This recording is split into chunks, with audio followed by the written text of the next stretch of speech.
തൈലാഭിഷേകം കൊണ്ട് നമ്മൾ ഉദ്ദേശിക്കുന്നത് നമുക്കറിയാം. ഈ തൈലാഭിഷേകത്തിലൂടെ നമുക്ക് വിശുദ്ധീകരണം ലഭിക്കും, വിടുതൽ ലഭിക്കും, സൗഖ്യം ലഭിക്കും. ബൈബിളിൽ നമ്മൾ കാണുന്നുണ്ട്, ഈ തൈലാഭിഷേകം നടത്തിയാൽ ഇതെല്ലാം നമ്മുടെ ജീവിതത്തിലേക്ക് വരും. നമ്മൾ ഇന്ന് പ്രത്യേകമായിട്ട് ചിന്തിക്കുന്ന ഒരു വിഷയം, ഈ വിശുദ്ധീകരണം നമ്മുടെ ദാമ്പത്യ ജീവിതത്തിൽ സംഭവിക്കണം. ഞാൻ ഒത്തിരി പേരുടെ കൗൺസിലിങ്, പ്രശ്നങ്ങള് ഇതെല്ലാം കേട്ട്, പ്രത്യേകിച്ച് ദമ്പതിമാര് ഇരുന്ന് സംസാരിക്കുമ്പോൾ എൻ്റെ മനസ്സിൽ കൂടെ പോയിട്ടുള്ള ഒരു ചിന്തയാണ്, കൂടെ കിടന്നിട്ട് എന്തുകൊണ്ട് ഇവര് കൂട്ടുകാരാകുന്നില്ല? വർഷങ്ങളായിട്ട് കൂടെ ഒരേ കട്ടിലെ കിടന്നവര്, ജീവിത പങ്കാളിയായിട്ട് ഒരേ കട്ടിലെ കിടന്നവര്, വേണമെങ്കിൽ അവരോട് ചേർന്ന് കിടന്നപ്പോൾ ചൂടനുഭവിച്ചവര്, ഇതൊക്കെ സഭാപ്രസംഗന്റെ പുസ്തകം 4-ാം അധ്യായത്തിന്റെ 9 മുതൽ വായിച്ചാൽ കാണാവുന്നതാണ്. സഭാപ്രസംഗൻ 4:9 മുതൽ വായിക്കുമ്പോൾ അവിടെ പറഞ്ഞിട്ടുണ്ട്, നീ ഒറ്റയ്ക്ക് കിടന്നാൽ ഈ ചൂട് കിട്ടത്തില്ല, ചേർന്ന് കിടന്നാൽ ഈ ചൂട് അനുഭവിക്കാൻ പറ്റും. ദമ്പതിമാർ അനുഭവിച്ചതല്ലേ അത്? നീ ഒറ്റയ്ക്ക് നിന്നാൽ നിന്നെ സാത്താനെ കീഴ്പ്പെടുത്താൻ വളരെ എളുപ്പമാണ്, പക്ഷേ രണ്ടുപേർ ഒന്നിച്ചു നിന്നാൽ അത്ര എളുപ്പമല്ല. അത് മുപ്പിരിച്ചരടൂടെ ആയാൽ സാത്താൻ അവരെ പൊട്ടിക്കാൻ പറ്റത്തില്ല. ഇതൊന്നും അറിയാതെ എങ്ങനെയൊക്കെയോ ദാമ്പത്യം ജീവിച്ച വ്യക്തികളെ കുറിച്ച് നമ്മൾ കേൾക്കേണ്ടി വരും.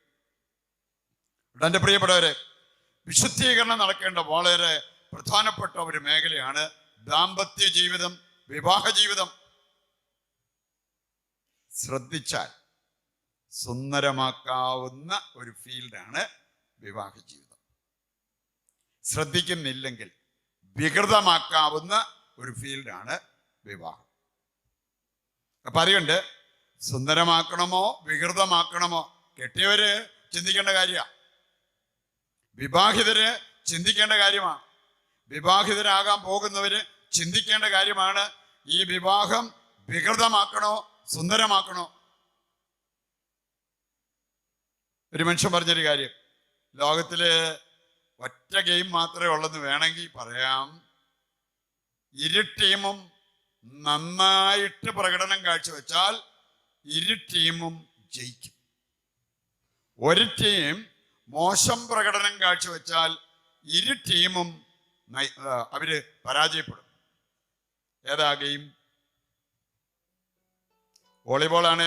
ഒരു ടീം മോശം പ്രകടനം കാഴ്ചവെച്ചാൽ മറ്റേ ടീം ഈസി ആയിട്ട് തൂത്തുവാരി ജയിച്ചു പോകാം. പക്ഷേ ഏതെങ്കിലും ഒരു ടീം, ഭാര്യ പരാജയപ്പെട്ടാൽ, ഭർത്താവ് പരാജയപ്പെട്ടാൽ ഭാര്യയും ഭർത്താവും പരാജയപ്പെടും. അതാണ് വിവാഹ ജീവിതത്തിന്റെ ഒരു പ്രത്യേകത. അതുകൊണ്ട് എൻ്റെ പ്രിയപ്പെട്ടവർ, നമ്മൾ ഇന്ന് ഈ വിശുദ്ധീകരണം, നമ്മൾ ഈ തൈലാഭിഷേക പ്രാർത്ഥന സ്വീകരിക്കുമ്പോൾ ഈ വിശുദ്ധീകരണം നമ്മുടെ കുടുംബത്തിൽ നടക്കുവാൻ, വിവാഹ ജീവിതത്തിൽ നടക്കുവാൻ ആഗ്രഹിച്ച് പ്രാർത്ഥിക്കണം. ഒരുപക്ഷെ നിങ്ങൾ വിവാഹിതരല്ല, ഞാനും വിവാഹിതനൊന്നുമല്ല, വിവാഹിതരല്ല. ഇപ്പൊ ചിലർക്ക് തോന്നിയേക്കാം, ഇതെനിക്ക് ബാധകമല്ല. എൻ്റെ പ്രിയപ്പെട്ടവര്, വിവാഹിതർക്ക് വേണ്ടി, വിവാഹ ജീവിതം സുന്ദരമാകാൻ വേണ്ടി നമ്മളെല്ലാവരും പ്രാർത്ഥിക്കണം. ഞാൻ സാധാരണ കല്യാണ പ്രസംഗത്തിന് പറയാറുണ്ട്, ഇവരുടെ വിവാഹ ജീവിതം വിജയിക്കണമെങ്കിൽ ഈ കല്യാണം കഴിക്കുന്ന ചെറുക്കനും പെണ്ണും അവര് മാത്രം നോക്കിയാൽ പോരാ, അവർക്ക് നമ്മുടെ സപ്പോർട്ട് വേണം. അതുകൊണ്ട് ഇന്ന് ഈ ബലിയുടെ പശ്ചാത്തലത്തിൽ ഇവർ വിവാഹിതരാകുമ്പോൾ ഈ ബലി നമുക്ക് എല്ലാവർക്കും ഇവർക്ക് വേണ്ടി സമർപ്പിച്ച് പ്രാർത്ഥിക്കാം, ഇവരുടെ വിവാഹ ജീവിതം സുന്ദരമാകാൻ. അപ്പൊ അതുകൊണ്ട് നമുക്ക് എല്ലാവർക്കും ഒരു റോളുണ്ട്. വിവാഹിതർ വിജയപ്രദമായ ഒരു വിവാഹ ജീവിതം നയിക്കണമെങ്കിൽ അവരെ സപ്പോർട്ട് ചെയ്യാൻ, അവർക്ക് വേണ്ടി പ്രാർത്ഥിക്കാനുള്ളൊരു കടമ നമുക്കുണ്ട്. ആദ്യമായിട്ട് ഞാൻ ഏതാനും വിശുദ്ധര് പറഞ്ഞിരിക്കുന്നത് കുടുംബം, വിവാഹ ജീവിതം, ഇത് രണ്ടുമായി ബന്ധപ്പെടുത്തി ഏതാനും വിശുദ്ധര് പറഞ്ഞിരിക്കുന്ന കാര്യങ്ങള് നിങ്ങളൊന്ന് കേട്ടോളൂ. എന്നിട്ട് നിങ്ങളുടെ ദാമ്പത്യ ജീവിതത്തിൽ ഇങ്ങനെയുള്ള കാര്യങ്ങൾ ശ്രദ്ധിക്കപ്പെട്ടിട്ടുണ്ടോ? ഇങ്ങനെയുള്ള കാര്യങ്ങള് നിങ്ങള് പ്രാധാന്യം അർഹിക്കുന്ന കാര്യങ്ങളായിട്ട് കണ്ടിട്ടുണ്ടോ? ഇല്ലെങ്കിൽ നിങ്ങളുടെ ദാമ്പത്യം പരാജയപ്പെട്ടെങ്കിൽ അതിന് ഉത്തരവാദി നിങ്ങളൂടെയല്ലേ? അത് നമ്മൾ തിരിച്ചറിഞ്ഞ് തിരുത്തേണ്ടത് തിരുത്താൻ സാധിച്ചാൽ എൻ്റെ പ്രിയപ്പെട്ടവരെ പലതും നമുക്ക് വീണ്ടെടുക്കാൻ പറ്റും. വിശുദ്ധ ജോൺ പോൾ രണ്ടാമൻ മാർപ്പാപ്പ കുടുംബത്തെക്കുറിച്ച് പറഞ്ഞിരിക്കുന്ന കുറച്ച് കാര്യങ്ങൾ നിങ്ങളുടെ വീട്ടിൽ വല്ലയിടത്ത് എഴുതി വെച്ചിട്ട് ഇടയ്ക്കിടയ്ക്ക് കാണുവാണെങ്കിൽ നല്ലതാണ്. ജോൺ പോൾ രണ്ടാമൻ മാർപ്പാപ്പ ഒരു കുടുംബം എന്തായിരിക്കണം, ഒരു കുടുംബത്തിൽ എന്തുണ്ടാകണം, അങ്ങനെയുള്ള കാര്യങ്ങൾ അദ്ദേഹം പറഞ്ഞിട്ടുണ്ട്. ഒന്നാമത്തെ കാര്യം അദ്ദേഹം പറയുന്നത് കുടുംബം വിശ്വാസ പരിശീലന കളരിയാണ്. നിങ്ങൾ ചിലരൊക്കെ കളരി പോയിട്ടുണ്ടായിരിക്കാം. നമ്മുടെ പിള്ളേരെ ഒരുപക്ഷെ നമ്മൾ പ്രീ KG UKG അങ്ങനെയൊക്കെ ഉള്ളിടത്തായിരിക്കും നമ്മൾ വിട്ടത്. കുടുംബത്തെക്കുറിച്ച് മാർപ്പാപ്പ പറയാണ് വിശ്വാസ പരിശീലന കളരി. നിങ്ങൾക്ക് മക്കളുണ്ടെങ്കിൽ ആ മക്കള് ആ കുടുംബത്തിൽ നിന്ന് എന്തുവരും വിശ്വാസം ഏറ്റെടുത്ത് വിശ്വാസത്തിൽ വളർന്നിട്ടുണ്ട് എന്നുള്ളത് നിങ്ങൾ ഇതൊന്ന് ചിന്തിച്ച് മനസ്സിലാക്കണം. അതാകെപ്പാടെ കാറ്റഗിസം പഠിക്കാനായിട്ട് സ്കൂളിൽ കൊണ്ട് വിട്ടപ്പം മാത്രമാണോ നിങ്ങളുടെ മക്കൾക്ക് ഇച്ചിരി വിശ്വാസം കിട്ടിയിട്ടുള്ളത്? വിശ്വാസ പരിശീലന കളരി എന്ന് പറയുന്നത് കുടുംബമാണ്. വീണ്ടും ഈ വിശുദ്ധൻ പറയുന്നുണ്ട് ഈ കളരി എത്ര വിശിഷ്ടം. ഇതിനാണോ നമ്മുടെ കുടുംബം നമ്മൾ പ്രയോജനപ്പെടുത്താറുള്ളത്? ഈ കളരി എത്ര വിശിഷ്ടം. ജോൺ പോൾ രണ്ടാമൻ മാർപ്പാപ്പ പറയുന്ന മറ്റൊരു കാര്യം കൂടിയുണ്ട്. കുടുംബങ്ങൾ എങ്ങനെയോ അങ്ങനെയായിരിക്കും നമ്മുടെ സമൂഹവും നമ്മുടെ രാഷ്ട്രവും. അതാണ് പറഞ്ഞത്. നമ്മുടെ കുടുംബങ്ങൾ എങ്ങനെയോ അങ്ങനെയായിരിക്കും നമ്മുടെ സമൂഹം, നമ്മുടെ രാഷ്ട്രം. ചിലർ ഞാൻ കണ്ടിട്ടുണ്ട് വികാരിയച്ഛനെ നേരെയാക്കാനുള്ള പരിശ്രമത്തിലാണ് അവർ. അതിനെന്തെല്ലാം കാര്യങ്ങളാണ് വേണേ മീഡിയ വഴി തട്ടിവിട്ടുകൊണ്ടിരിക്കുന്നത്. എന്നിട്ട് വീട്ടിൽ 4 വയസ്സുള്ള ഒരു കൊച്ചുണ്ട്, അല്ലെ 10 വയസ്സുള്ള ഒരു കൊച്ചുണ്ട്, ആ കൊച്ചിനെ നേരെ നിർത്താൻ അവർക്ക് പറ്റുന്നില്ല. ഇതെല്ലാം കഴിഞ്ഞിട്ട് പെരയ്ക്കകത്തേക്ക് കയറുമ്പോൾ ഈ കൊച്ചിനെ പേടിച്ചാ നിൽക്കുന്നത്. അങ്ങനെയുള്ള കുടുംബാംഗങ്ങൾക്ക് എങ്ങനെ സമൂഹത്തിൽ ഒരു സമാധാനം സ്വസ്ഥത കണ്ടെത്താൻ പറ്റും? രാഷ്ട്രം നേരെ പോകണം, സമൂഹം നേരെ പോകണം എന്ന് എങ്ങനെ അവർക്ക് പ്രതീക്ഷിക്കാൻ പറ്റും? നിങ്ങളുടെ കുടുംബങ്ങൾ എങ്ങനെയോ അങ്ങനെയായിരിക്കും നിങ്ങളുടെ സമൂഹം, രാഷ്ട്രം. വീണ്ടും നമ്മൾ കാണുന്നുണ്ട് ക്രിസ്തീയ ജീവിതത്തിൻ്റെ അടിസ്ഥാനം ദൈവസ്നേഹത്തിൻ്റെ കൂദാശ, ഇതൊക്കെയാണ് കുടുംബം. ക്രിസ്തീയ ജീവിതത്തിൻ്റെ അടിസ്ഥാനം. കുടുംബത്തിന് അടിസ്ഥാനമില്ലെങ്കിൽ നിങ്ങളുടെ കുടുംബം അടിസ്ഥാനമില്ലാത്ത തട്ടിക്കൂട്ടിയ ഒരു കുടുംബമാണെങ്കിൽ ഇതൊന്നും ഉണ്ടാകത്തില്ല. ഈ ചിലരെ സംബന്ധിച്ചിടത്തോളം തട്ടിക്കൂട്ട് കുടുംബ. ഭിത്തിയുണ്ടോ? ഉണ്ട്. പിന്നെ അവര് കുക്കിംഗ് ഉണ്ടോ? ഉണ്ട്. ഭക്ഷണം കഴിക്കുന്നുണ്ടോ? ഉണ്ട്. കിടന്നുറങ്ങുന്നുണ്ടോ? ഉണ്ട്. എന്നാല് ആ കുടുംബത്തിൽ പ്രത്യേകം ഉണ്ടായിരിക്കേണ്ട കാര്യങ്ങളൊന്നുമില്ല. അതാണ് ഈ തട്ടിക്കൂട്ട് കുടുംബം. ഇങ്ങനെയുള്ള കുടുംബം അല്ല വേണ്ടത്. സമൂഹം നേരെയാകണമെങ്കിൽ നമ്മുടെ കുടുംബം അടിസ്ഥാനമുള്ള കുടുംബമാകണം. അതാണ് മാർപ്പാപ്പ പറഞ്ഞത്. നമ്മുടെ ഈ കുടുംബത്തിന് അടിസ്ഥാനം ഉണ്ടാകണമെങ്കിൽ ജീവിതത്തിൻ്റെ അടിസ്ഥാനം കുടുംബത്തിലാണ് ഇടുന്നത് എന്ന കാര്യം നമ്മൾ തിരിച്ചറിയണം. സ്നേഹത്തിൻ്റെ ഒരു കൂദാശയാണ് കുടുംബം എന്ന കാര്യം നാം തിരിച്ചറിയണം. വീണ്ടും മാർപ്പാപ്പ പറയാണ് ദൈവത്തെ ആദ്യം കണ്ടുമുട്ടേണ്ട സ്ഥലം കുടുംബമാണ്. നിങ്ങൾ നിങ്ങളുടെ വീട്ടില് കർത്താവിനെ കണ്ടുമുട്ടിയിട്ടാണോ പിന്നെ സ്കൂളിലേക്ക് പോയത്? നിങ്ങളുടെ പിള്ളേരെ ആദ്യം നിങ്ങളുടെ കുടുംബത്തിൽ കർത്താവിനെ കാണിച്ചു കൊടുത്തിട്ടാണോ നിങ്ങൾ പള്ളിയിലേക്ക് പിള്ളേരെ വിട്ടത്? ആദ്യം ദൈവത്തെ കണ്ടുമുട്ടേണ്ട സ്ഥലമാണ് നമ്മുടെ കുടുംബം. എൻ്റെ പ്രിയപ്പെട്ടവരെ, ഈ രീതിയിൽ കുടുംബത്തെ കണ്ട് കുടുംബത്തിന് പ്രാധാന്യം കൽപ്പിച്ച് നമ്മളൊക്കെ ജീവിച്ചിരുന്നെങ്കിൽ ഇന്ന് നമ്മുടെ മക്കളെ കുറിച്ച് ചിന്തിച്ച് ഒരുപാട് നെഞ്ചുരുകേണ്ട അവസ്ഥ വരില്ലായിരുന്നു. നിങ്ങൾ 2 സാമുവേൽ 7:29, 2 സാമുവേൽ 7:29. ദാവീദ് നടത്തിയൊരു പ്രാർത്ഥന. നിങ്ങൾ മറ്റു കാര്യങ്ങളൊക്കെ അങ്ങ് മാറ്റിവെക്ക്, സൈഡ് ലൈൻ ചെയ്യ്. എന്നിട്ട് ഇതുപോലത്തെ വല്ല കാര്യങ്ങളൊക്കെ ചെയ്യ്, മക്കൾ സുരക്ഷിതരാകാൻ. ദാവീദ് നടത്തിയൊരു പ്രാർത്ഥന അവിടെ കൊടുത്തിട്ടുണ്ട്. ദൈവമേ, അടിയന്റെ പ്രാർത്ഥന ഇതാണ് കേട്ടോ, എനിക്ക് കുന്നുകൂടി സമ്പത്തുണ്ടാകണം, എൻ്റെ മക്കൾക്ക് കുന്നുകൂടി സമ്പത്തുണ്ടാകണം. ഇതൊന്നുമല്ല ദാവീദ് പ്രാർത്ഥിച്ചത്. കർത്താവേ, എൻ്റെ മക്കളിൽ ആരും നിന്നെ മറക്കരുത്, നിന്നെ ദ്രോഹിക്കരുത്, നിന്നെ വിട്ടുപോകരുത്. എൻ്റെ മക്കളെല്ലാവരും അവരുടെ മക്കള് അങ്ങനെ വരും തലമുറകളിൽപ്പെട്ടവർ പോലും നിന്നെ ദ്രോഹിക്കുന്നവരോ നിന്നെ മറക്കുന്നവരോ ആകരുത്. ദൈവമേ, അങ്ങയെ സ്നേഹിക്കുന്നവരും അങ്ങയെ ആദരിക്കുന്നവരുമായിട്ടുള്ള മക്കള് അത് മതി എനിക്ക്. ഇതൊക്കെയല്ലേ നമ്മുടെ കുടുംബത്തിൽ ഉയരേണ്ട പ്രാർത്ഥന. അങ്ങനെയുള്ളപ്പോഴല്ലേ നമ്മളും നമ്മുടെ മക്കളും നമ്മുടെ കുടുംബത്തിൽ ആദ്യം കർത്താവിനെ കണ്ടുമുട്ടുക. എന്നിട്ട് നമ്മുടെ പിള്ളേരെ പുറത്തോട്ട് വിട്ടാൽ, ഒരു സ്കൂളിൽ ചെല്ലുമ്പോൾ ഒരാളെ കാണുമ്പോഴേ, ഒരു കോളേജിൽ ചെല്ലുമ്പോൾ ഒരാളെ കാണുമ്പോഴേ അതിൻ്റെ പുറകെ പറന്നു പോകത്തൊന്നുമില്ല. നമ്മുടെ പിള്ളേരെ ഏതെങ്കിലും പക്കി കൊത്തിക്കൊണ്ട് പോകും എന്ന് വിചാരിച്ച് ആകുലപ്പെട്ട് നമ്മൾ വീട്ടിലിരിക്കേണ്ട കാര്യമില്ല. ദൈവത്തെ കാണിച്ചു കൊടുത്തിട്ടുണ്ടോ? ദൈവത്തെ കൊടുത്തിട്ടുണ്ടോ? നമ്മുടെ കുടുംബത്തിൽ അവരിരുന്ന് പ്രാർത്ഥിക്കുമ്പോൾ ദൈവത്തെ അനുഭവിച്ച് ആ ദൈവസ്നേഹികളായിട്ട് വളരുന്നുണ്ടോ? പുറത്തോട്ടൊക്കെ പോയാലും അവർ സുരക്ഷിതരായിരിക്കും. അതുകൊണ്ടാണ് ദാവീദ് ഇങ്ങനെയൊക്കെ പ്രാർത്ഥിച്ചത്. എൻ്റെ പ്രിയപ്പെട്ടവരെ, ഇങ്ങനെയുള്ള ചില പ്രാർത്ഥനകള്, ഇങ്ങനെയുള്ള കാര്യങ്ങള് നമ്മുടെ കുടുംബത്തിൽ ഉയരണം. അതുകൊണ്ട് ഞാൻ പറഞ്ഞു, ഈ മാർപ്പാപ്പ പറഞ്ഞ കാര്യങ്ങൾ വീട്ടിൽ എവിടെയെങ്കിലും എഴുതിയൊക്കെ വെച്ചിട്ട് ഇടയ്ക്കിടയ്ക്ക് അതൊക്കെ ഒന്ന് കണ്ടിട്ട് അതൊക്കെ എൻ്റെ കുടുംബത്തിൽ നിറവേറണം എന്ന് ആഗ്രഹിക്കുന്നത് വളരെ നല്ലതാണ്. വിശുദ്ധ മദർ തെരേസ പറഞ്ഞൊരു കാര്യമുണ്ട്.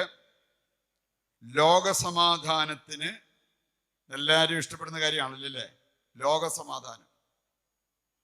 മദർ തെരേസ പറഞ്ഞെന്നറിയാം, ലോകസമാധാനത്തിന് നീ ആദ്യം പോയിട്ട് നിന്റെ വീടിനെയും വീട്ടുകാരെയും സ്നേഹിക്കാൻ. അത് നടന്നാൽ ലോകത്ത് സമാധാനമുണ്ടാകും. നിന്റെ കുടുംബത്തെ നീ സ്നേഹിക്കാതെ നീ സ്വാർത്ഥ സ്നേഹിയായിട്ട് കഴിയുന്നെങ്കിൽ ലോകത്ത് എങ്ങനെ സമാധാനം പ്രതീക്ഷിക്കാൻ പറ്റും? നിന്റെ കുടുംബാംഗങ്ങളെ നീ പരിഗണിക്കാതെ, അവരെ ബഹുമാനിക്കാതെ നീ നാട്ടിലുള്ളവർക്കെല്ലാം വളരെ വിലപ്പെട്ട വ്യക്തിയായി മാറി എന്ന് പറഞ്ഞിട്ട് എന്ത് കാര്യം?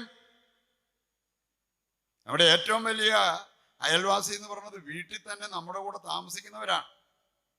അവരെ മാനിക്കാതെ, അവരെ ആദരിക്കാതെ, അവരെ അനുസരിക്കാതെ, അവരെ സ്നേഹിക്കാതെ പുറത്തു പോയിട്ട് ഒരുപാട് പേര്, എൻ്റെ ദൈവമേ, ഇതുപോലെ നല്ലൊരു മനുഷ്യനെ ഞങ്ങൾ കണ്ടിട്ടില്ലെന്നൊക്കെ അവര് ഘോരം പറഞ്ഞാലും അതിനകത്തല്ല കാര്യം.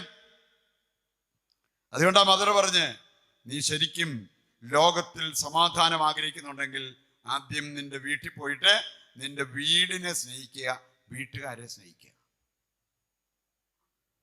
വിശുദ്ധ ജോൺ 23 ജോൺ 23 മാർപ്പാപ്പ അദ്ദേഹം പറഞ്ഞ ഒരു കാര്യമുണ്ട്. നസ്രത്തിലെ കുടുംബത്തിലെ സ്നേഹാഗ്നി. നസ്രത്തിലെ കുടുംബം നമുക്കറിയാലോ, ജോസഫും മറിയവും ഉണ്ണീശോയും. അവിടെ കത്തി നിന്ന ഒരു കാര്യമുണ്ട്, സ്നേഹത്തിന്റെ അഗ്നി. പരസ്പരം അവർക്കുണ്ടായിരുന്ന സ്നേഹം, ലോകം മുഴുവന് വേണ്ടിയും അവർക്കുണ്ടായിരുന്ന സ്നേഹം. യേശു വന്നത് ലോകം മുഴുവന്റെയും രക്ഷകനായിട്ട്, സന്തോഷത്തിന്റെ സദ്വാർത്തയായിട്ടാണ്. ഈ നസ്രത്തിലെ കുടുംബത്തിൽ കത്തി നിന്ന ഒരു അഗ്നിയുണ്ട്, അതാണ് സ്നേഹം. മാർപ്പാപ്പ പറയാണ്, ഈ സ്നേഹാഗ്നി ഓരോ കുടുംബത്തിനും പ്രചോദനമാകണം. ഞാൻ ഈ വീട്ടിൽ താമസിക്കുന്നത്, ഞാൻ ഈ വിവാഹത്തിന് തയ്യാറായത്, ഞാന് മക്കള് പോരട്ടെ എന്ന് പറഞ്ഞത് ഈ സ്നേഹാഗ്നി അതെൻ്റെ കുടുംബത്തിലുണ്ടാകാൻ വേണ്ടിയാണ്. ഇതെല്ലാം ദൈവത്തോടുള്ള, സഹോദരങ്ങളോടുള്ള സ്നേഹത്തെ പ്രതി എന്ന് പറയാൻ നമുക്ക് സാധിക്കുന്നെങ്കിൽ അതാണ് മാതൃകാ കുടുംബം. ജോൺ പോൾ II മാർപ്പാപ്പ പറഞ്ഞ ഒരു കാര്യം കൂടി നമുക്ക് കാണാം. ജോൺ പോൾ രണ്ടാമൻ മാർപ്പാപ്പ, വിശുദ്ധനായ മനുഷ്യൻ പറഞ്ഞാണ്, സ്വയം നൽകാൻ നാം പഠിക്കേണ്ടത് കുടുംബത്തിലാണ്. എന്നാണ്ട് കല്യാണം കഴിച്ച് വീട് വെച്ച് വേറെ 3-4 മക്കളുമായി ഇതെല്ലാമായിട്ട് 10-60-70 വയസ്സുമായി ഇതെല്ലാമായിട്ട് ഇതുവരെ സ്വയം നൽകാൻ പഠിച്ചിട്ടില്ല. ഞാന് എൻ്റെ സുഖം, എൻ്റെ പദ്ധതി, അങ്ങനെ എൻ്റെ പണം, ഇങ്ങനെയുള്ള കുറെ കാര്യങ്ങൾ ഞാൻ എൻ്റെ എന്ന് പറഞ്ഞ് ഇപ്പോഴും ജീവിക്കുന്ന 60-70 വയസ്സായിട്ടും ജീവിക്കുന്ന ആൾക്കാരെ കാണാൻ പറ്റും. ഇവര് സ്വയം നൽകാൻ പഠിച്ചോ? പിള്ളേരുണ്ടായോ? ഉണ്ടായി. അവരെ കെട്ടിച്ചു വിടാൻ പറ്റിയോ? കെട്ടിച്ചു വിടാനും പറ്റി. കാശുണ്ടാക്കാൻ പറ്റിയോ? കാശുണ്ടാക്കാൻ പറ്റി. പക്ഷേ സ്വയം നൽകാൻ പഠിച്ചോ? ഇത് നമ്മളോട് തന്നെ ചോദിക്കണമെന്ന്. അതാണ് ഈ മാർപ്പാപ്പ പറയുക. സ്വയം നൽകാൻ നാം പഠിക്കേണ്ടത് കുടുംബത്തിലാണ്. എന്നിട്ട് അദ്ദേഹം പറയാണ്, സ്നേഹം, സ്വയം ദാനം, വിശ്വസ്തത, ഉദാരത, 3-4 വലിയ പുണ്യങ്ങളാണ് ഇവിടെ പറയപ്പെട്ടിരിക്കുന്നത്. ഓരോ കുടുംബത്തിലും നിറഞ്ഞു നിൽക്കേണ്ട കാര്യങ്ങൾ. സ്നേഹം, സ്വയം ദാനം, വിശ്വസ്തത, ഉദാരത എന്നീ മൂല്യങ്ങളുടെ അഭാവം കുടുംബത്തിന്റെ അന്തസത്ത വിരൂപമാക്കും. ഇതൊന്നും ഇല്ലാത്ത കുടുംബങ്ങളാണെങ്കിൽ ഞാൻ പറഞ്ഞല്ലോ, തട്ടിക്കൂട്ട് കുടുംബം. അടിസ്ഥാനമുള്ള കുടുംബം അല്ല. അടിസ്ഥാനമുള്ള കുടുംബം എന്ന് പറഞ്ഞാൽ ഈ 4 കാര്യങ്ങൾ അവിടെ ഉണ്ടാകണം. സ്നേഹം, സ്വയം ദാനം, വിശ്വസ്തത, ഉദാരത. ഈ മൂല്യങ്ങൾ മറന്നുള്ള ജീവിതം, വിവാഹ ജീവിതമായിരിക്കാം, കുടുംബ ജീവിതമായിരിക്കാം, എൻ്റെ പ്രിയപ്പെട്ടവരെ, അതിനടിസ്ഥാനമുണ്ട് എന്ന് നമുക്ക് പറയാൻ പറ്റില്ലെന്ന്. ഇതിന്റെ വെളിച്ചത്തിൽ നമ്മൾ ഏതാനും കാര്യങ്ങൾ കൂടി നമ്മുടെ ദാമ്പത്യം, അതേക്കുറിച്ച് നമ്മൾ മനസ്സിലാക്കിയിരിക്കണം. ഞാൻ പറഞ്ഞല്ലോ, ദാമ്പത്യം ശ്രദ്ധിച്ചാൽ സുന്ദരമാക്കാവുന്ന കാര്യമാണ്. അശ്രദ്ധ വന്നാൽ വിരൂപമാക്കാവുന്ന കാര്യം. ഈ അശ്രദ്ധ മെയിനായിട്ടുള്ളത് സ്വാർത്ഥതയാണ്. സ്വാർത്ഥമതികളായിട്ട് ജീവിക്കുന്ന ഏതാനും പേരാണ് ഒരു കുടുംബത്തിലുള്ളത് എങ്കിൽ ആ കുടുംബം വിരൂപമാണ്. ക്രിസ്തീയ കുടുംബം എന്ന് പറയാൻ പറ്റില്ല. വിരൂപമായൊരു കുടുംബം, തട്ടിക്കൂട്ട് കുടുംബം. ഇതല്ല നമുക്ക് വേണ്ടത്. ഇങ്ങനെയുള്ള കുടുംബങ്ങളല്ല സമൂഹത്തിന് നന്മ പകരുന്നത്, സമാധാനം നൽകുന്നത് എന്ന കാര്യം നമ്മൾ തിരിച്ചറിയണം. ഞാൻ ഈ വിവാഹ ജീവിതത്തെക്കുറിച്ച് 2-3 പേര് പറഞ്ഞ കമന്റ് എന്നെ ഒരുപാട് ചിന്തിപ്പിച്ചു കേട്ടോ. വിവാഹിതര് അവരവരുടെ വിവാഹ ജീവിതത്തെക്കുറിച്ച് ചിന്തിച്ചിട്ട് പറഞ്ഞ കമന്റാണ്. ഒരാൾ പറഞ്ഞ എന്നാന്നറിയോ, ഒത്താലൊത്ത് അതിലെ പണി കിട്ടും. വിവാഹ ജീവിതത്തെക്കുറിച്ച് പുള്ളിയുടെ നിർവചനം, ഒത്താലൊത്ത് അല്ലെങ്കിൽ പണി കിട്ടും. അപ്പൊ അതുകൊണ്ട് തന്നെ ഇന്ന് വിവാഹ ജീവിതത്തിന് വിമുഖത കാണിക്കുന്ന വ്യക്തികളെ കാണാൻ പറ്റും. ആർക്കറിയാം ഇതെങ്ങനെയാവും? ഇതിനൊന്നും പോകാതിരിക്കുകയാണ്. നമുക്കെങ്കിലും സമാധാനമായിട്ട് നമുക്ക് പോകാമല്ലോ, നമ്മുടെ കാര്യം നോക്കിയാൽ മതിയല്ലോ. വിദ്യാഭ്യാസമൊക്കെ വർദ്ധിച്ചോട്ടോ, പഴയതിനേക്കാളൊക്കെ ഒരുപാട് സൗകര്യങ്ങളൊക്കെ ആയി. ഇന്ന് സ്ത്രീകൾക്കും പുരുഷന്മാർക്കും ഒരുപോലെ ജോലിക്ക് സാധ്യത, കാശുണ്ടാക്കാൻ സാധ്യത, അങ്ങനെ ഇഷ്ടം പോലെ ഡെവലപ്മെന്റ്സ് ഉണ്ടായി. പഴയതിനേക്കാൾ ഇന്ന് എന്തുമാത്രമാണ് കല്യാണം കഴിക്കണ്ട എന്ന് പറയുന്ന ആൾക്കാരുടെ ശതമാനം. കാശില്ലാഞ്ഞിട്ടാണോ? ജോലി ഇല്ലാഞ്ഞിട്ടാണോ? അല്ലെങ്കിൽ അങ്ങനെയുള്ള സുരക്ഷിതത്വം ഇല്ലാഞ്ഞിട്ടാണോ? ഇതെല്ലാം ഉണ്ടായിട്ട് വിവാഹം കഴിക്കാൻ വിമുഖത കാണിക്കുന്നവര്. ഈ മനുഷ്യന്റെ ചില കാഴ്ചപ്പാടുള്ളത് കൊണ്ടായിരിക്കാം ഒത്താലൊത്ത് അല്ലെങ്കിൽ പണി കിട്ടും.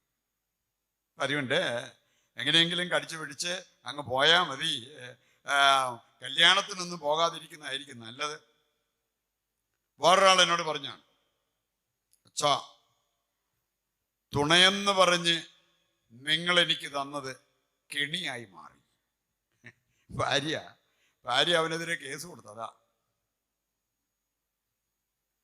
അന്ന് പ്രസംഗത്തിലൊക്കെ സാധാരണ പറയാറുള്ള എന്താന്ന്, മനുഷ്യൻ ഏകനായിരിക്കുന്നത് നല്ലതല്ല. അവന് പറ്റിയ ഒരു തുണ, ഇണ, അത് ദൈവം തരുന്നു. ഇതാ പിടിച്ചോ, ഇതാണ് നിനക്ക് പറ്റിയ ഇണ. ലക്ഷക്കണക്കിന് ആൾക്കാരിൽ നിന്നും നിനക്ക് വേണ്ടി ദൈവം തെരഞ്ഞെടുത്ത നിന്റെ ഇണ, തുണ. ആ മനുഷ്യൻ പറയാ, അവളാണ് എനിക്ക് ഇപ്പൊ കെണിയായി മാറിയിരിക്കുന്നത്.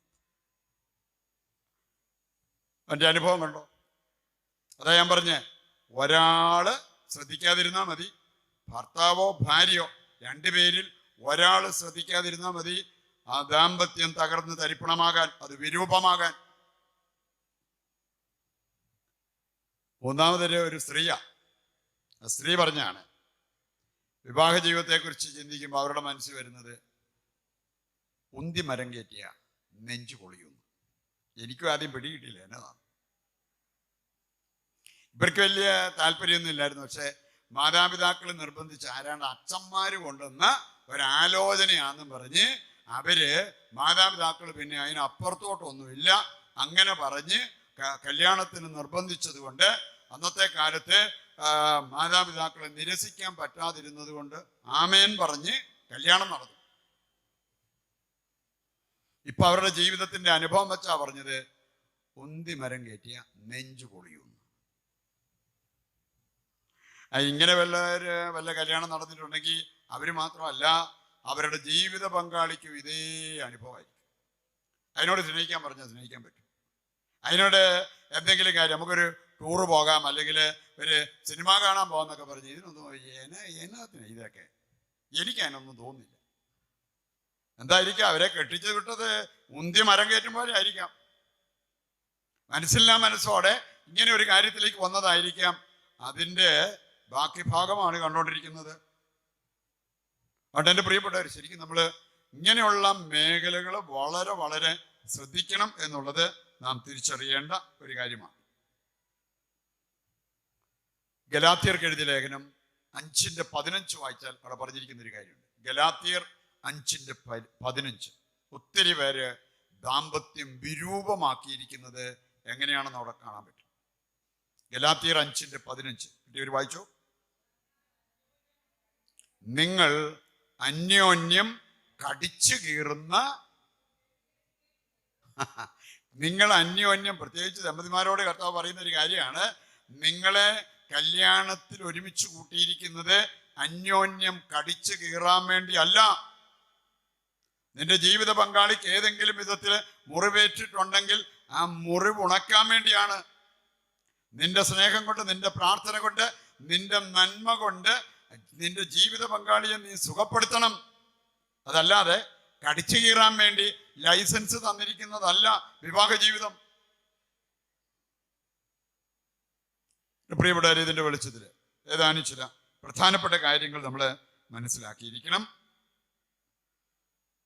ഇതൊക്കെ പറഞ്ഞാൽ നിങ്ങൾ പ്രീ മാരേജ് കോഴ്സ് കൂടിയിട്ടാണോ കല്യാണത്തിന് പോയത്? നിങ്ങൾ തന്നെ കൂടിയോ അതോ കാശ് കൊടുത്ത് വേറെ വല്ലവരും കൂട്ടിച്ചോ? എന്നിട്ട് നിങ്ങളുടെ പേരിൽ സർട്ടിഫിക്കറ്റ് എന്തെല്ലാം തിരിമറിയോ ഓരോരുത്തരും കാണിച്ചു കൊടുക്കും. വേറെ ചിലർ എങ്ങനെയോ ഇതിനൊന്നും പോകാതെ കൊണ്ട് അവര് കല്യാണം നടത്തും.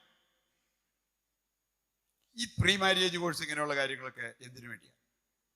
വിവാഹ ജീവിതത്തെക്കുറിച്ച് നിങ്ങൾക്ക് അത്യാവശ്യം അറിവുണ്ടാകാൻ വേണ്ടിയാണ്. വിവാഹ ജീവിതം വിജയിക്കണമെങ്കിൽ 3 കാര്യങ്ങൾ പ്രധാനപ്പെട്ടതാണ്. ഒന്ന്, അതിനുള്ള വിളി വേണം. അതിന് വിളിയില്ലാത്തവർ എങ്ങനെയെങ്കിലും ഒരു വിളി ഉണ്ടാക്കി കല്യാണം കഴിച്ച കല്യാണം നടന്നേക്കാം, പക്ഷേ വിവാഹ ജീവിതം സുന്ദരമാകത്തില്ല. രണ്ടാമത്തെ കാര്യമാണ് വിവാഹ ജീവിതത്തെക്കുറിച്ചുള്ള അറിവ്. അതിൻ്റെ ഭാഗമായിട്ടാണ് ഈ പ്രീ മാരേജ് കോഴ്സും, അല്ലെങ്കിൽ ഇങ്ങനെ നിങ്ങളെ വിവാഹ ജീവിതത്തെക്കുറിച്ച് അത്യാവശ്യം കാര്യങ്ങൾ പറഞ്ഞ് പഠിപ്പിക്കാവുന്ന വ്യക്തികളിൽ നിന്നും ആ അറിവ് സ്വീകരിക്കണം. മൂന്നാമത്തെ കാര്യമാണ് വിവാഹ ജീവിതത്തിനുള്ള കഴിവ്. കഴിവില്ലെങ്കിൽ ഒരു കുഴപ്പമില്ല, കെട്ടാതിരുന്നാൽ ഒരു പ്രശ്നവും വരത്തില്ല. കഴിവില്ലാത്തവർ പോയി കല്യാണം കഴിച്ചു കഴിഞ്ഞാൽ ഒരുപാട് പ്രശ്നങ്ങൾ നിങ്ങളുണ്ടാക്കും. അതുകൊണ്ട് എൻ്റെ പ്രിയപ്പെട്ടവരെ, വിവാഹത്തിന് മുമ്പ് നമ്മളൊന്ന് പ്രാർത്ഥിച്ചൊരുങ്ങണം. ഈ വിളി നമുക്കുണ്ടോന്ന് അറിയാൻ, ഇതെന്താണെന്ന് മനസ്സിലാക്കാൻ നമ്മൾ ഇച്ചിരി സമയം ചെലവഴിക്കണം. ഈ വിവാഹ ജീവിതത്തിനുള്ള പക്വത, കഴിവ്, ആത്മീയ പക്വത, വൈകാരിക പക്വത. പ്രായം ചെന്നാൽ മാത്രം പോലെ ഈ ആത്മീയ പക്വതയും വൈകാരിക പക്വതയൊക്കെ വേണം. ഇതൊക്കെ എനിക്കുണ്ടോ? യോഗ്യതയോടെയാണോ ഞാൻ വിവാഹത്തിലേക്ക് പോകുന്നത്? ഒന്നിരുന്ന് ചിന്തിക്കണം കേട്ടോ. അതിന് കല്യാണം കഴിച്ചു പോയവര് എന്തെങ്കിലുമൊക്കെ വിശുദ്ധീകരണത്തിന്റെ മേഖലയുണ്ടെങ്കിൽ അതിനായിട്ട് പ്രാർത്ഥിക്കുക. കെട്ടാനുള്ളവരെങ്കിലും ഈ കാര്യം പരിഗണിക്കണം കേട്ടോ. അല്ലെങ്കിൽ കല്യാണം കഴിഞ്ഞു പോയവർക്കാണേലും ഇനി വിവാഹിതരാകുന്നവർക്ക് വേണ്ടി പ്രാർത്ഥിക്കാൻ പറ്റും. കർത്താവേ, ഈ രീതിയിൽ വിവാഹത്തെ കണ്ടുകൊണ്ട് ഇനി ആരെങ്കിലും കെട്ടാവും. അതിന് എന്താണ് വിവാഹം? നമുക്ക് ഏതാനും കാര്യങ്ങള് വചന വെളിച്ചത്തിലും അതുപോലെ തന്നെ സഭ നമ്മെ പഠിപ്പിക്കുന്നു. എന്താണ് വിവാഹ ജീവിതം? ഇതുവല്ല അറിഞ്ഞിട്ടാണോ കെട്ടിയത് എന്നുള്ളതൊന്ന് വിലയിരുത്തുന്ന നല്ലതാണ്. കത്തോലിക്ക സഭയുടെ മതബോധന ഗ്രന്ഥം 1641 ഇനി വായിക്കാൻ പറ്റിയില്ലേലും എൻ്റെ സന്ദേശം നിങ്ങളുടെ ഹൃദയത്തിൽ സൂക്ഷിക്കണം.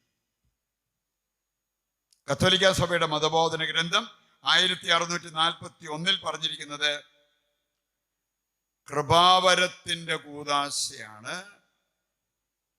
വിവാഹം. എന്തിൻ്റെയാ? കൃപാവരത്തിന്റെ കൂദാശ. നിങ്ങളെ കെട്ടുന്നതിന് മുമ്പും കൃപയുടെ നിറവ് വേണം. വിവാഹ എന്ന കൂദാശ നടക്കുമ്പം ആ കൃപ അതിൻ്റെ സമൃദ്ധിയിൽ നമ്മൾ ഏറ്റെടുക്കണം. ഒത്തിരി പേരുടെ ജീവിതത്തിൽ കെട്ടിയെങ്കിലും പിള്ളേരുണ്ടായി, പക്ഷേ കൃപയില്ലാതെ കെട്ടി, കൃപയില്ലാതെ അവരുടെ വിവാഹ ജീവിതം മുമ്പോട്ട് നയിക്കുന്നുണ്ട്. പിള്ളേരുണ്ടാകാൻ കൃപ വേണോ? വേണോ? പിള്ളേരുണ്ടാകാൻ കൃപയൊന്നും വേണ്ട. പിള്ളേരുണ്ടാകാൻ നിങ്ങൾക്ക് അതിനുള്ള ശാരീരിക കഴിവുണ്ടെങ്കിൽ ഉണ്ടായിക്കോളും. എൻ്റെ പ്രിയപ്പെട്ടവരെ, നിങ്ങളെ ഏതെങ്കിലും കാര്യങ്ങള് മറച്ചു വെച്ചോ അല്ലെങ്കിൽ ഈ സത്യസന്ധമല്ലാത്ത ഹൃദയത്തോടെ അന്ന് അവിടെ പോയി നിന്നെങ്കിൽ, കെട്ടാൻ വേണ്ടി നിന്നെങ്കിൽ, ആ കല്യാണത്തിൽ നിങ്ങൾക്ക് കൃപ കിട്ടിയിട്ടില്ല. ഇതാര് പറഞ്ഞാന്നറിയോ? Thomas Aquinas. സത്യസന്ധമല്ലാത്ത ഒരു വ്യക്തിയിലും ഒരു കൂദാശയും ഒരു ഫലവും പുറപ്പെടുവിക്കില്ല. അപ്പൊ നിങ്ങൾ കള്ളത്തരം പറഞ്ഞൊരു കല്യാണത്തിലേക്ക് വന്നതാണെങ്കിൽ അവിടെ നിന്ന് ആരെ കൊണ്ട് പാട്ടുകുർബാന ചൊല്ലിച്ചെന്ന് പറഞ്ഞാലും കൃപ വരുവോ? ഇല്ലാത്തത് ഉണ്ടെന്ന് പറഞ്ഞ് ഇവിടെ വന്ന് ചിലരൊക്കെ പറഞ്ഞിട്ടുണ്ട്, അച്ഛാ ഇന്ന കാര്യങ്ങൾ, അത് ശരിക്കും പറഞ്ഞാൽ അത് പറഞ്ഞു കഴിഞ്ഞാൽ കല്യാണം നടക്കുമെന്ന് തോന്നില്ല. ഞാൻ പറഞ്ഞു, കല്യാണം നടന്നില്ലേ നടക്കണ്ട, നിങ്ങൾ പറയേണ്ട കാര്യങ്ങൾ പറഞ്ഞിട്ട് അത് അംഗീകരിച്ച് കെട്ടാം. ആരെങ്കിലും വരുവാണ് കെട്ടിയാൽ മതി.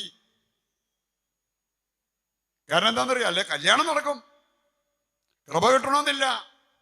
കൃപയില്ലാതെ വിവാഹ ജീവിതത്തിൽ മുമ്പോട്ട് പോയി കഴിഞ്ഞാൽ പിള്ളേരുണ്ടായിന്ന് വരും, അവർക്ക് ചിലപ്പം ജോലി കിട്ടിയെന്ന് വരും, കാശുണ്ടാക്കാൻ പറ്റിയെന്ന് വരും.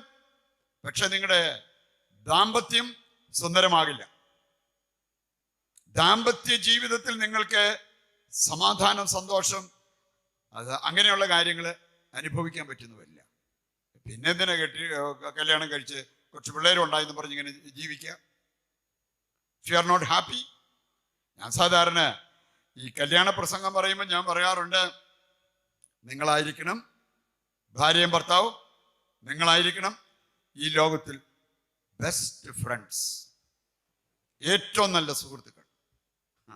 അങ്ങനെയുള്ളവർക്ക് ഇതുപോലെ കടിച്ചു കയറാൻ പറ്റുമോ? എൻ്റെ ദൈവമേ, ഞാൻ ആ കാലിഫോർണിയ സൈഡിൽ ചെന്നപ്പോഴത്തേക്ക് ഒരു സ്ത്രീ എന്നോട് പറഞ്ഞതാണ്, അച്ഛാ എൻ്റെ ജീവിതം ഇനി തകർന്ന് തരിപ്പണമായാലും വേണ്ടിയില്ല, ഇവനെ ഞാൻ ജീവിക്കാൻ അനുവദിക്കരുത്. എൻ്റെ അമ്മോ, ഹെറോദിയയുടെ വൈരാഗ്യത്തെക്കാൾ വലിയ വൈരാഗ്യ. ഇവൻ ആരാന്നറിയോ? ഭർത്താവിനെ കുറിച്ച് പറഞ്ഞതാ. വചനം പറയാണ്, നിങ്ങൾ പരസ്പരം കടിച്ചു കീറാൻ വേണ്ടിയല്ല നിങ്ങളെ വിവാഹത്തിലേക്ക് വിട്ടത്. നിങ്ങൾ പരസ്പരം സ്നേഹിക്കാനും കൃപയിൽ ജീവിക്കാനും വേണ്ടി. അതുകൊണ്ട് വിവാഹമെന്ന കൂദാശ ദമ്പതിമാരിൽ ചെയ്യുന്ന 3 കാര്യങ്ങൾ സഭ പറയുന്നുണ്ട്. ഈ പാരഗ്രാഫ് വായിച്ചാൽ 1641 catechism of the Catholic church. ഒന്ന്, ഈ കൂദാശ നിങ്ങളിൽ സ്നേഹം പൂർണ്ണമാക്കും. രണ്ടാമത്തെ കാര്യം, ഈ കൂദാശ നിങ്ങളുടെ ഐക്യം ദൃഢപ്പെടുത്തും. മൂന്നാമത്തെ കാര്യം, ഈ കൂദാശ നിങ്ങളെ വിശുദ്ധിയിൽ വളർത്തും. ഇതൊക്കെ നടക്കുകയാണെങ്കിൽ വിവാഹ ജീവിതം വളരെ വളരെ മനോഹരമാണ്. ജീവിതത്തിൽ പ്രയാസങ്ങൾ, ക്ലേശങ്ങൾ, അങ്ങനെയുള്ള കാര്യങ്ങളൊക്കെ വന്നേക്കാം. വേണേ നിങ്ങൾ കല്യാണം കഴിച്ചു, ഗർഭിണിയായി കഴിയുമ്പോൾ പിന്നെ കുറെ ഛർദിയും കാര്യങ്ങളൊക്കെ വരും. വേണേ പ്രസവത്തിന് സമയമായി, അല്ലെങ്കിൽ അതിന് മുമ്പ് തന്നെ ചെക്കപ്പിന് പല പ്രാവശ്യം കൊണ്ടുപോകണം. ഈ ഭർത്താവ് ഈ ഭാര്യയുമായിട്ട് ആശുപത്രി പോകേണ്ടി വരും. അതിൻ്റെതായിട്ടുള്ള കുറച്ച് ക്ലേശങ്ങൾ, പ്രയാസങ്ങളൊക്കെ അനുഭവിക്കേണ്ടി വരും. ഒയ്യോ, ചില ഗർഭിണികളൊക്കെ ആ ഗർഭധാരണ അവസ്ഥയിൽ അവരനുഭവിക്കുന്ന ക്ലേശങ്ങൾ എത്ര വലുതാണെന്ന് അവര് പറയുമ്പോഴത്തേക്ക് മനസ്സിലാക്കാൻ പറ്റും. ഇതെല്ലാം ഉണ്ടെങ്കിലും അവര് വീണ്ടും അവരുടെ ജീവിതത്തിൽ സന്തോഷമായിട്ട് മുമ്പോട്ട് പോകുന്നു. പിന്നെയും പിള്ളേരുണ്ടാകുന്നു. എന്താ കാരണം? ഈ കൃപ അവരെ നയിക്കുന്നത് കൊണ്ട്. വിവാഹം എന്ന കൂദാശ ഇക്കാര്യങ്ങൾ അവരുടെ ജീവിതത്തിൽ നിറവേറ്റി കൊടുത്തത് കൊണ്ട് സ്നേഹം പൂർണ്ണമാക്കും. പറയാറുണ്ട്, കല്യാണ പ്രസംഗത്തിന് നിങ്ങള് പൂർണ്ണതയുള്ള ഒരു വ്യക്തിയെ പ്രതീക്ഷിച്ചാണ് ഈ വിവാഹത്തിലേക്ക് പ്രവേശിക്കുന്നതെങ്കിൽ അടുത്ത ആഴ്ച തന്നെ നീ നിരാശപ്പെടും. പക്ഷേ എൻ്റെ ജീവിത പങ്കാളിയെ പൂർണ്ണതയിലേക്ക് നയിക്കാനുള്ള ദൗത്യമാണ് ഞാൻ ഏറ്റെടുക്കുന്നത് എന്ന് പറഞ്ഞ് വിവാഹിതരാകുന്നവർക്ക് അവരുടെ ജീവിതത്തിൽ ഒരുപാട് അനുഗ്രഹം ഉണ്ടാവും, വളരാൻ പറ്റും. നമ്മെ സ്നേഹത്തിൽ പൂർണ്ണരാക്കുന്ന, നമ്മുടെ ഇടയിലെ ഐക്യം ദൃഢപ്പെടുത്തുന്ന, നിങ്ങൾ മത്തായി 18:19 വായിച്ചാൽ അവിടെ പറഞ്ഞിരിക്കുന്നത് ഭാര്യയും ഭർത്താവും രണ്ടുപേര് യോജിച്ച് ചോദിക്കുന്ന ഏത് കാര്യവും സ്വർഗസ്ഥനായ പിതാവ് നടത്തി തരും. അതുകൊണ്ട് തന്നെ ഈ ഐക്യം അത് തകർക്കാൻ, അവരുടെ ഇടയിൽ ഭിന്നതകൾ കൊണ്ടുവരാൻ സാത്താൻ അങ്ങേയറ്റം പരിശ്രമിക്കും. എൻ്റെ പ്രിയപ്പെട്ടവരെ, അതിനകത്ത് പെട്ടുപോകാതിരിക്കാൻ നമ്മൾ പ്രത്യേകം ശ്രദ്ധിക്കണം എന്നുള്ളത് നാം മനസ്സിലാക്കിയിരിക്കണം. കത്തോലിക്ക സഭയുടെ മതബോധന ഗ്രന്ഥം 1601 പാരഗ്രാഫ് കൂടി എടുക്കുകയാണെങ്കിൽ 1601 പാരഗ്രാഫ് അവിടെ പറഞ്ഞിട്ടുണ്ട്, സ്ത്രീയും പുരുഷനും തമ്മിലുള്ള ഒരു ബന്ധം അത് എത്ര നാളത്തേക്കുള്ളതാണ്? ജീവിതകാലം മുഴുവൻ നീണ്ടു നിൽക്കുന്ന ഒരു ബന്ധത്തിലേക്ക് അവര് വരികയാണ്. അതിനുള്ള ഒരു സഖ്യം അവിടെ ഉളവാവുകയാണ്. ഓക്കെ, ചില കേസിലൊക്കെ വിവാഹമോചനം നടക്കുന്നു. പക്ഷെ ഇന്ന് കുറെ കാര്യങ്ങളൊക്കെ കേട്ടിട്ട് ഞാൻ ഓർത്തിട്ടുണ്ട്. ഇന്നത്തെ വിവാഹമോചനത്തിന് വേണ്ടിയുള്ള പരക്കം പാച്ചില് അതിന് തക്കതായ കാരണം ഉണ്ടായിട്ടൊന്നുമല്ല. ഒന്നാമത്തെ കാരണം എനിക്ക് തോന്നിയിട്ടുണ്ട്, ഈ മാതാപിതാക്കളെ മക്കളെ കെട്ടിച്ചു വിട്ടു കഴിഞ്ഞാൽ പിന്നെ അവരെ കുറച്ച് ബഹുമാനിച്ച് അവരുടെ ഇടയിൽ എന്തെങ്കിലും പ്രശ്നം ഉണ്ടെങ്കിൽ അത് അവർ പറഞ്ഞു തീർത്തോളും, അല്ലെ അവരാരെങ്കിലും കണ്ട് പ്രാർത്ഥിച്ച് അത് മാറ്റിക്കോളും, കുറച്ചു നാളത്തേക്ക് ഇങ്ങനെയൊക്കെ പോയാലും അവരൊന്നിച്ചു പൊക്കോളും എന്ന് ചിന്തിക്കാനായിട്ടുള്ള പക്വത മാതാപിതാക്കൾക്കുണ്ടായിരുന്നെങ്കിൽ പല ഡിവോഴ്സ് ഒഴിവായി. ഇത് പറ്റുന്ന എന്നാന്നറിയോ? കൊച്ചു വിളിച്ച്, അയ്യോ അമ്മേ, എനിക്ക് ഇങ്ങനെ ഒരു ഇതുണ്ടായി, എൻ്റെ ഭർത്താവ് എന്നെ കുറിച്ച് ഇങ്ങനെ പറഞ്ഞു, ഭർത്താവിൻ്റെ അമ്മ എന്നെ കുറിച്ച് ഇങ്ങനെ പറഞ്ഞു. ആണോ? നീ കെട്ടും കടക്കെടുത്ത് ഇങ്ങനെ പറയടി. ഇതാണ് മാതാപിതാക്കൾ പറഞ്ഞു കൊടുക്കേണ്ടത്. എൻ്റെ പ്രിയപ്പെട്ടവരെ, ആവശ്യമായ ഇടപെടൽ നടത്തിക്കോ. അനാവശ്യമായ ഇടപെടൽ. ഇതുകൊണ്ടാണ് ഇന്ന് ഒരുപാട് കാര്യങ്ങൾ. എന്നിട്ട് ചിലര് അവര് തന്നെ പറയും, നിനക്ക് ഡിവോഴ്സാണ് നല്ലത്, പിന്നെ കാര്യച്ഛനോട് ഒന്ന് ചോദിക്കാം. നമ്മൾ അങ്ങനെ പറയത്തക്ക രീതിയിൽ അവരെല്ലാം ഒരുക്കി നമ്മളെ കൊണ്ട് പറയിപ്പിക്കും. ഈ അനാവശ്യ ഇടപെടൽ മൂലം ഒരു ഡിവോഴ്സ് ഉണ്ടായാൽ ആരാ സഹിക്കേണ്ടി വരിക? ഒരു മനുഷ്യൻ ഒരു ഡിവോഴ്സ് കഴിഞ്ഞ് രണ്ടാമത്തേന് പേപ്പർ വർക്ക് ചെയ്തുകൊണ്ടിരുന്നപ്പോഴത്തേക്കും പുള്ളി എന്നോട് പറഞ്ഞ, ഒരു സായിപ്പ് അമേരിക്കക്കാരൻ, എൻ്റെ അച്ഛ ഇനി ഈ പരിപാടിക്ക് ഞാനില്ല, ഇനി അവൾ എങ്ങനെയാണെന്ന് പറഞ്ഞാലും അവളെ കൂടെ വിട്ടിട്ട് മറ്റൊരു കല്യാണത്തെക്കുറിച്ച് ഞാൻ ചിന്തിക്കത്തേ ഇല്ലെന്ന്. പ്രിയപ്പെട്ടവര്, ഒരു സഖ്യം ഇതിലൂടെ ഉളവാകുന്നത് അത് മരണം വരെയുള്ള ഒരു ബന്ധത്തിലേക്കുള്ള വിളിയാണ് എന്നുള്ളത് നമ്മൾ തിരിച്ചറിയണം. കല്യാണ സമയത്ത് നമ്മൾ കേൾക്കാറുള്ളതാണ്. മത്തായി 19-ാം അധ്യായത്തിൽ നിന്ന് അവിടെ പറഞ്ഞിരിക്കുന്നത്, ദൈവം യോജിപ്പിച്ചത് മനുഷ്യൻ വേർപെടുത്തരുത് എന്ന് പറഞ്ഞാൽ കൂദാശയാണ് കേട്ടോ. കൂദാശ അത് ദൈവത്തിന്റെ പ്രവൃത്തിയാണ്. ദൈവമായിട്ട് ഈ പുരുഷനെയും സ്ത്രീയെയും വിവാഹത്തിൽ യോജിപ്പിച്ചത്. ഇനി മാനുഷികമായ കാരണങ്ങൾ, അവന് അവൻ്റെ അമ്മയെ സ്നേഹിച്ചു, അല്ലെ അമ്മയോടാണ് കൂടുതൽ ഇഷ്ടം, എനിക്കതുകൊണ്ട് അവൻ്റെ സ്നേഹം കുറഞ്ഞു പോവുകയാണ്, എന്തെല്ലാം കൊതിക്കുറവ് പറഞ്ഞ ഇന്ന് ഈ ഇത് വിവാഹമോചനത്തെക്കുറിച്ച് ചിന്തിച്ചുകൊണ്ട് നടക്കുന്ന ആൾക്കാര്, ദമ്പതിമാര്. പ്രിയപ്പെട്ടവര്, ശരിക്കും നമ്മൾ ആത്മീയതയിൽ വളർന്നാൽ ജീവിത പങ്കാളിക്ക് കുറവുകളുണ്ടെങ്കിലും വിവാഹമോചനമല്ല ആദ്യത്തെ പരിഹാരം.